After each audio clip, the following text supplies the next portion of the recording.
So ఈ ఇండస్ట్రీలో ఉన్న వాళ్ళపై ఏదో ఒక న్యూస్, గాసిప్స్, రూమర్స్ ఇవన్నీ కామన్. ఎందుకంటే వాళ్ళ వ్యూస్ పరంగా అవ్వచ్చు, బిజినెస్ పరంగా అవ్వచ్చు, వాళ్ళు అలా ఫాలో అవుతున్నారు. మిమ్మల్ని ఇంతవరకు హర్ట్ చేసిన రూమర్ ఏదైనా ఉందా? ఉంటే అదేంటి? రూమర్ అని మీరే అంటున్నారు కదా, అది అంటే పర్లేదు, అలా హర్ట్ అయ్యి ఉంటాం కదా.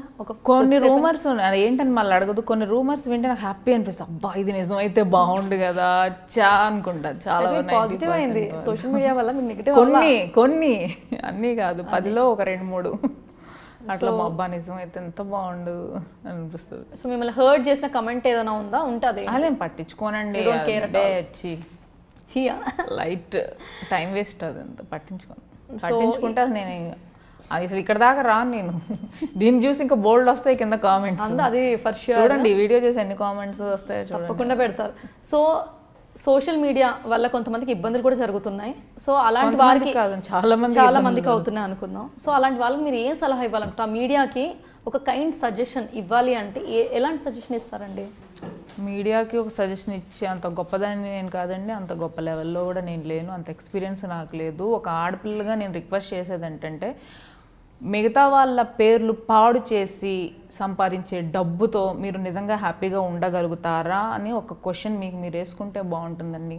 ఇప్పుడు మీరు బాగానే ఉంటారు, ఏవో టైటిల్స్ పెట్టేసి దరిద్రమైన వీడియోస్, ఎవరెవరో పేర్లు పెట్టి బ్లర్ చేసి ఏదో పేర్లు పెట్టి చాలామంది సఫర్ అయ్యారండి. యాంకర్స్ కానీ చాలామంది వాళ్ళ పేర్లు వేసి ఇలా అలా అనుకుంటే ఇట్లాంటి నాన్సెన్స్ అంతా ఉంటుందని.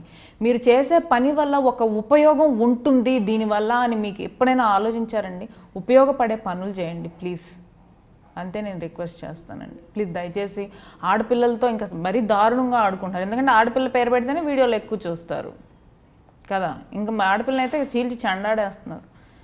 బోల్డ్ కాదండి, సూపర్ బోల్డ్గా ఉంటేనే రావాలి ఇండస్ట్రీగా అని అనిపిస్తుంది. ఆడవాళ్ళంటేనే అందం, ఆడవాళ్ళ అనుకువ అన్నీ చూస్తే, కానీ 2 జుట్లు కలిస్తే గొడవలు అవుతాయని కూడా ఒక సామెత. అంటే ఒక ఆడవాళ్ళు ఇద్దరు పక్కన ఉంటే, అలాంటి ఈ ఇండస్ట్రీలో మీకు జలస్ ఫీలింగ్ కానీ మీకు ఎవరి గురించి అయినా, లేదంటే మిమ్మల్ని చూసి ఎవరైనా జలస్ ఫీల్ అవుతూ ఉంటారా? ఎలా ఇండస్ట్రీలో ఎట్లా ఉంటారంటే, పైకి అందరూ నా ఫ్రెండ్ అది నా ఫ్రెండ్ అది అని చెప్పుకోవడానికి అందరూ బాగానే ఉంటారండి. ఇప్పుడు గ్రూప్ ఆఫ్ సరే మీరు తీసుకోండి, కోమ్లీ నా ఫ్రెండ్ అని చెప్తా. నేను మిమ్మల్ని ఒక కాంటాక్ట్ అడుగుతాను, తను ఒక కో డైరెక్టర్ ఉన్నారు కదా, మంచి రోల్స్ అందరికి ఇస్తుంటారు, నంబర్ ఇవ్వంటే 4 రోజులు 5 రోజులు పడుతుందండి. అది కూడా మళ్ళీ తిరిగి నేను ఫోన్ చేస్తా, అవునా నేను మర్చిపోయా, ఓకే నేను పంపిస్తా అని చెప్పేసి టైం తీసుకోవడం మనకు అర్థమైపోతుంది కదా. వాళ్ళు ఏంటంటే సపోర్టివ్గా ఉండరండి. అంటే కాంపిటేటివ్ ఫీల్డ్ కాదన్ను, మరి ఫ్రెండ్స్ లాగా ముసుగులేసుకొని తిరగాల్సిన పని లేదు దానికోసం. రియల్ ఫ్రెండ్స్ అయితే ఫ్రెండ్స్లా ఉండాలి, లేదంటే అసలు పడుచుకోవద్దు. సూపర్ చెప్పారు. ఎందుకంటే అది సెల్ఫిష్నెస్ అంటారు. సో ఏ విధంగా హెల్ప్ చేయరు అదంతా ఉంటుంది కదా. సో ఇంకో క్వశ్చన్, ఇంకో రకంగా చెప్పాలంటే అండి, జెంట్సే బాగా హెల్ప్ చేస్తారండి. వాళ్ళకి అసలు కల్మషం లేదు, ఏమైనా ఉంటే ఇది కమిట్మెంట్ ఏదో తోలు అంటున్నారు, అది కూడా మొహం మీద అడుగుతారు. ఏదన్నా మొహం మీద ఉంటారు. లేడీస్ అట్లా కాదండి, మనసులో ఒకటి పెట్టుకుంటారు, బయటికి అందరూ కాదు, కొంతమంది మనసులో ఒకటి ఉంటుంది, బయటకు ఒకటి ఉంటుంది. వాళ్ళతో పోల్చుకుంటే జెంట్స్ చాలా గ్రేట్ అనిపిస్తుంది. పైకి తీసుకెళ్ళిన వాళ్ళే కిందకి తోసేసిన వాళ్ళే అన్నట్టు. సో ఎవరైనా పర్టికులర్గా ఎవరైనా మీరు మైండ్లో? లేదండి, ఒకళ్ళు కాదు, చాలా మందిని చూసానులేండి. నేను ఎందుకు అలా ఉండను అని నేను ఆలోచించుకుంటా పిచ్చిదానిలాగా. నేను కూడా నేర్చుకోవాలా వీళ్ళని చూసాను అనిపిస్తుంది ఒకసారి. వద్దులేండి, మనం మనలా ఉంటే సరిపోతుంది. సపోర్ట్ అనేది చాలా తక్కువ ఉంటుందండి ఆర్టిస్టులకి, అమ్మాయిలకి చాలా తక్కువ ఉంటుంది, అది మాత్రం నిజం. సో కో యాక్టర్స్ని చూసి ఒక అమ్మాయిని ఎవరైనా చూసి, అంటే కాంపిటీషన్ వల్ల ఇప్పుడు ఎలా ఫీల్ అవుతారంటే, మన ఇద్దరం ఒకటే ఎగ్జామ్ రాస్తున్నాను, నేనేదో నీ దగ్గర ఆన్సర్ అడిగినట్టు ఫీల్ అవుతాను అనమాట.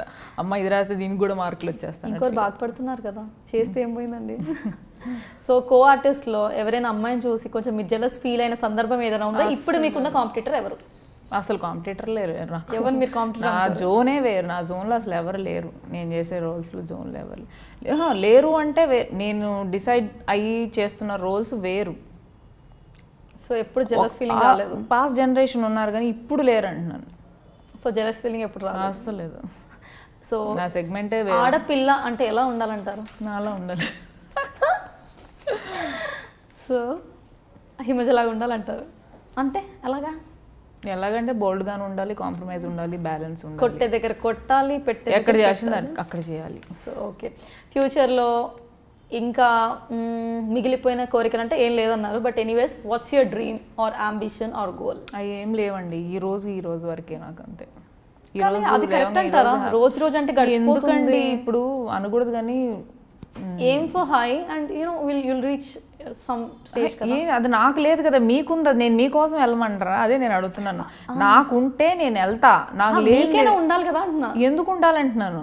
అసలు ఉండాలి అని ఎందుకు ఫిక్స్ అవుతారు? ఏమి ఉండాలి, గోల్ ఉండాలి, హ్యాపీగా ఉండాలని ఎందుకు గోల్ పెట్టుకోకూడదు? నా గోలే హ్యాపీగా చెప్పాలి మీరు. అదే ఇప్పుడు గోల్ ఏంటి అనగానే హ్యాపీగా ఉండాలి. ఓకే, నా గోల్ ఏంటంటే హ్యాపీగా ఉండాలి. Please subscribe to iDream Media.